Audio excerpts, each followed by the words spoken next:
This is WENY News. Hey there, thanks for clicking on the webcast and being online with me. I'm Ross DiMattei. Here's the latest from WENY News and the Star-Gazette. Demolition is set to begin this morning on two vacant buildings in downtown Elmira. The former Harold's and Demomix buildings on West Water Street have been condemned for almost a year after nearby demolition damaged the buildings. Now these buildings will be torn down to make room for new developers.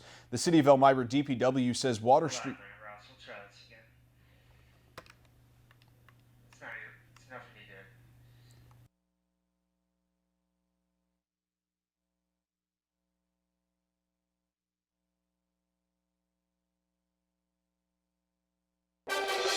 This is WENY News. Hello and thanks for clicking on the webcast. I'm Ross DiMattei. Here's the latest from WENY News and the Star-Gazette. Demolition is set to begin this morning on two vacant buildings in downtown Elmira. The former Harold's and Demomix buildings on West Water Street have been condemned for almost a year after nearby demolition damaged the buildings. Now these buildings will be torn down to make room for new developers. The City of Elmira DPW says Water Street will be closed between Clements Center and Main Street starting today until further notice. Detours will be in place. The Elmira Police Department is investigating a shooting that happened late Friday night. Police have confirmed the incident happened on the 1300 block of Pratt Street. Officers were first called to Arnott Ogden Medical Center around 9 o'clock on Friday night for a report of a gunshot victim who had non-life-threatening injuries.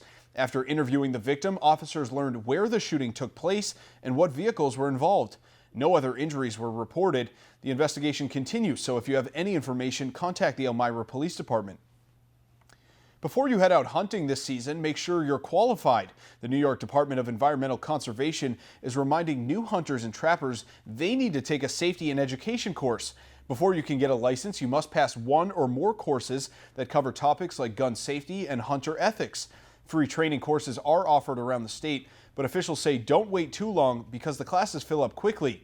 You can find more information on the DEC's website. Former prison worker Joyce Mitchell will be sentenced today for her role in helping two murderers escape the Clinton Correctional Facility. Mitchell faces up to 7 years in prison under terms of a plea deal reached with prosecutors this summer. She pleaded guilty to charges related to providing tools to Richard Matt and David Sweat, who broke out of the maximum security prison on June 6th. Mitchell admitted to becoming close with the pair and agreed to be their getaway driver before backing out at the last moment. And now here's meteorologist Craig Flint with a look at today's forecast. Hey there, Craig.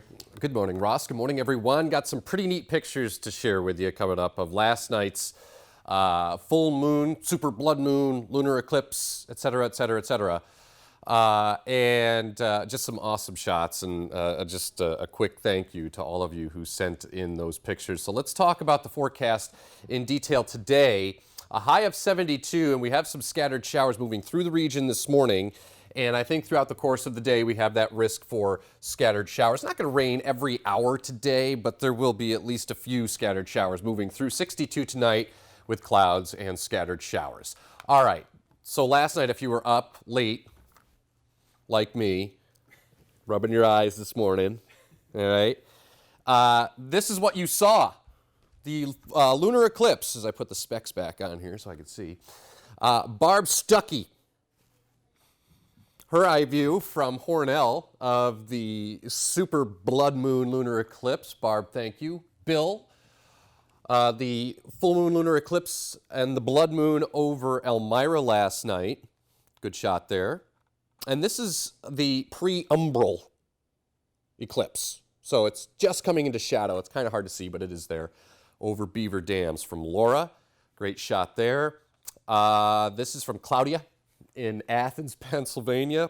Yeah, no offense to the other pictures, this one's my favorite. Look at the red on that. Yep, really picks up the detail well of the eclipse as it occurs, probably around 10:10 if I had to guess. It's when this picture was shot, as that you can see just the last little bit of the moon illuminated there before it completely turns red. Sheldon in Wellsburg, just down the road a piece, captured this shot of the lunar eclipse. Sheldon, thanks. This guy produces gold all the time, so excellent shot from Sheldon.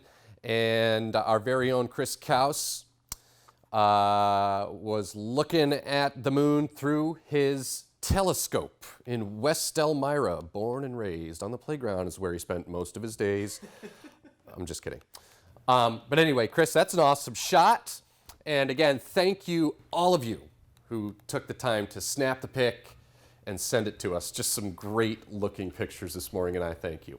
So here we go with Future Track, and through the course of the day, and as of this update around 7:15, there's a batch of steadier rain just to the north and west of Elmira, tracking up into the Finger Lakes. So much of Steuben County this morning has some wet weather to contend with, and as we head throughout the course of the day, I think there will be at least the opportunity for a scattered shower or two. It's not going to rain every hour today. Overnight tonight, cloudy skies, maybe a scattered shower. Then we get into Tuesday. Here comes another batch of wet weather by midday. You can see it right kind of bisecting the area here and points west, but as we head through the day, watch it expand to the east, and by the evening hours, Tuesday evening, there's actually a band of steadier rain that will shift its way to the east. That's the weather, that's the front that changes our weather. Check it out on the 7-day, cool and showery with a breeze on Wednesday, only 62. So the 70s today, tomorrow will feel pretty comfortable. Only 59 on Thursday, and scattered showers, I think, right through Friday, and maybe even a coastal situation here Saturday with a temperature near 60. Ross? Yeah, that 7-day sure does look different than what we've become accustomed to. Thank you, Craig. For the latest news, weather, and sports, be sure to watch WENY News at noon, 5:30, 6, and 11. And don't forget to pick up a copy of today's Star Gazette. I'm Ross DeMattei. Have a great Monday, everyone.